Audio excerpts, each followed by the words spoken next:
Miss, he says. Miss, you okay? I see black. Nothing but black. It's happening. I'm dying in the A&P. The blackness fades.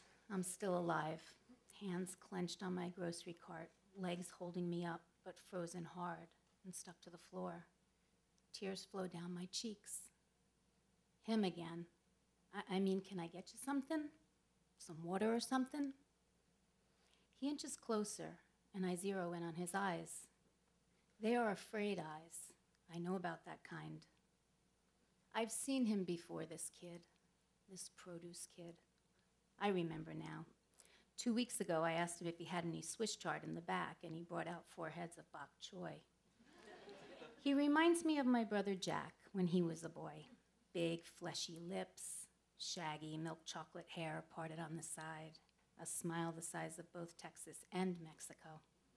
A smile so big you can't help but wonder what's hiding behind, holding it open.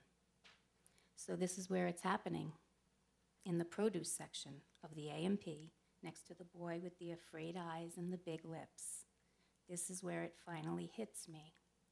My mother's dead. And on the day she died, my eyes were the afraid ones. All this time I worried about Mother's Day and her birthday and my birthday. I never imagined it would happen almost a year later on a rainy Tuesday in the A&P with the instrumental version of Tony Orlando's Knock 3 Times oozing from the speakers above. The new me, hands clenched, holding on to the grocery cart for dear life, weeping. The artichokes did it. The ones piled high in the bin I stand next to now because my feet are still frozen, still stuck to the floor. The ones that are on sale for $2.99 a pound. It's this pile of innocent, misunderstood vegetables that jabs me, jolts me. It's new, this world now. She's gone. So for $2.99 a pound, I go from a girl woman in denial to a self-proclaimed motherless daughter. My mother, she was a magnificent cook. Not because she measured, diced, chopped, and grated with utter precision, but because she didn't. Catherine Ponterero, Mrs. P to all my friends, cooked first with her heart and second with her hands. When she fried long, crooked Italian peppers or folded pieces of the hard, moist bread into her raw meat mixture that would become her famous meatballs, or even when she browned cheap pieces of pork bone to start her thick Sunday gravy, she was all heart. Let me make you something to eat, she'd say, her smelly garlic fingers pushing our sweaty bangs away from our eyes. Or, after a Saturday afternoon, riding bikes with my girlfriends, come, come, she'd say, directing kitchen traffic with her old wooden spoon, pointing it at the counter stools. Sit down, girls. Sit down, and you can each taste a meatball. The smell of her vegetable soup lured neighbors to our front stoop. Ringing our doorbell, making up stories about needing the name of a plumber.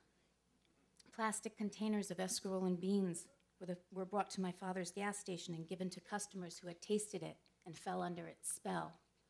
As a senior in high school, I had surgery that kept me homebound for 1 month. The tutor they sent from the school told my mother her chicken cutlets were a gift from God. He gained 10 pounds by the time my incision healed.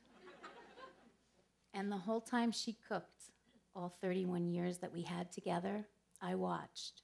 And back then, I watched with eyes that were alive and unafraid, just like hers. And now it's me who gives containers of my escarole and beans away to people I know and people I don't. My kids love to taste my meatballs fresh from the frying pan, warm with pink juice and the smell of basil swirling out of the fork holes. Pots of soup and chicken cutlets, they're the first thing I think about if a neighbor falls ill. But the artichokes, I still haven't made the artichokes. She never taught me. Somehow learning how to make the artichokes slipped by, and now it's too late. I'm too afraid. I did love eating them, though. We all did. Biting and scraping off the rough and bitter green meat with our teeth was very hard work, but amusing, too. I couldn't wait to get to the inside, to the soft breading, and to the heart, seasoned with all her basics: fresh garlic, olive oil, basil leaves, breadcrumbs, celery. But me making artichokes with my mom, that never happened. Thank you.